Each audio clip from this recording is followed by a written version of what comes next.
All right, let's get started by talking about how to fill out this template and what the lessons can look like that you're going to walk through. So, overall, this is a project where it's set up that you are going to be modeling one city or one country from your target culture that you would like to talk about. And then afterwards, the students will be doing their research about a different one.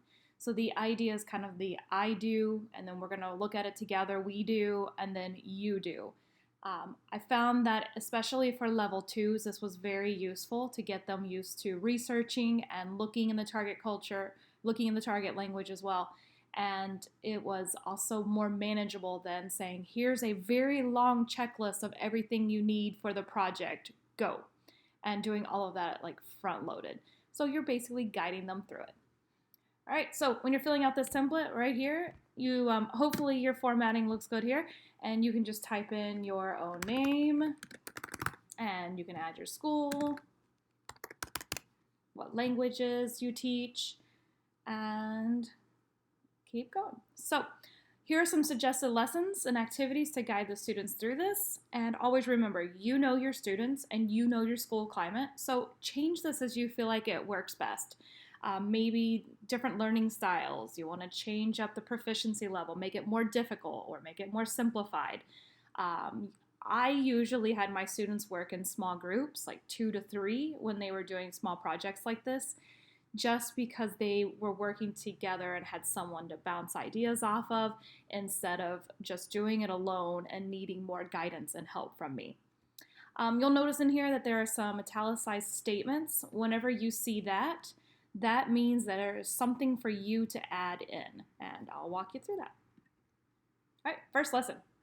I can identify what makes a good city or what makes a city good. So, prior knowledge, you can ask them to list out some major factors to make that good city. You're going to encourage them to use circumlocution. You might have had some other lessons before this that, they've learned some words. But here are a few possibilities, maybe the climate or culture, economy, population, crime. See what they come up with. And I'm going to also ask you to do this. Go ahead before you teach it and predict what words you think they may choose that they already know, and then add it in right here. And then maybe predict some words that they may want to know. Like, mine don't know how to say crime yet, but I bet they're going to want to know that one. Then as a class, you will categorize what they've listed, and some big categories you might come up with are things to do or safety or resources. And I suggest that you have a really large word wall where you can just keep adding to this throughout this project, because there are going to be a lot of words they're going to learn that you'll all want to know. And then there might be some words they learn that are very specific to just what they are researching. So I'll come back to that. And here, brainstorm what categories do you think you'll want to use with the students, and you might find you change it during the process. So that's a quick little lesson there just to get started. What makes a good city? And they may change their mind as they get going and decide that there's something different. Next, I can give information about good cities to live in. So this is where you're going to choose, I would suggest one city from your target culture that you would like to use as a model. Or if you have higher proficiency level, you may want to choose a country and look at a few different cities within that, within there. So, for example, I've lived in like northern Spain, and I'm very familiar with Madrid. So I may want to use Madrid as the one I compare and talk about because I'm familiar with it. And then right here, write down the title and URL of an article or listicle in the target language about the city or country you chose above as your model.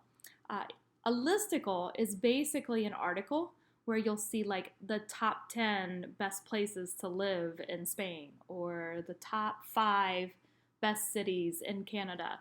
And you'll want to search that in your target language. Once you've found one or two that you want to use, go ahead and write that in right there. Next, they can do an interpretive task to pull out some new words. You might want to do this like a think, pair, share, or a whole class discussion, and I have some other ideas up at the top. So go ahead and look at your article that you put above. Predict what new words you think they might underline or highlight. So what words might they pull out that are cognates, or they're going to be able to figure it out due to the context or pictures. And this is what we want them to do, is to discover some of these words on their own before we tell them. So then that's that next part, is predict what words they will not figure out on their own that you do feel like they are important. So these might be words that would, again, help them be able to give information about good cities to live in, but maybe there's a word that they would not be able to pull from context or not see it as a cognate. Maybe something like pastimes, or another important one might be it has lots of extracurricular activities.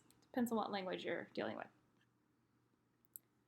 Now they will research and learn about another city. So this is where you have them do the exact same steps that you just went through with them, but they'll do it for their new one. You might want to put them again in the small groups, or they can do it individually and assign them, okay, each of you get a different country.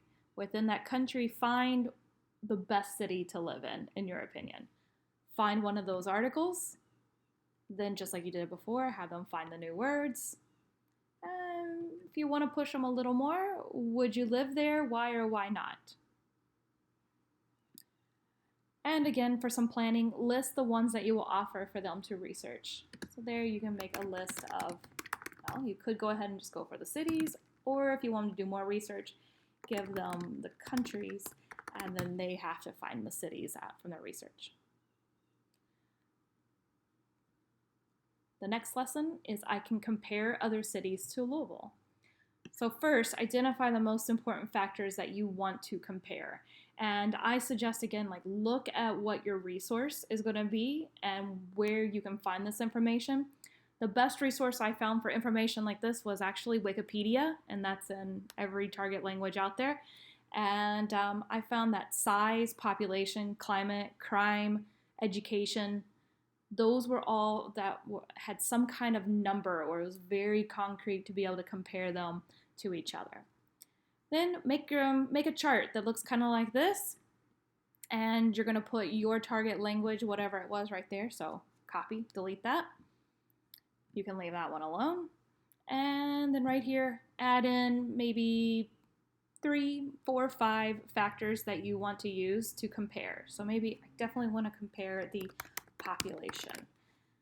And again, you can put in your target language. 2 generic ones that I found were good was like other reasons to live there, other reasons to not live there.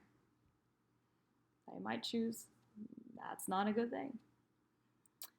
And here's for your planning prep, is write down the URL of a factual resource about Louisville, and that's where I was suggesting maybe Wikipedia, or maybe you have something from the library that has the information.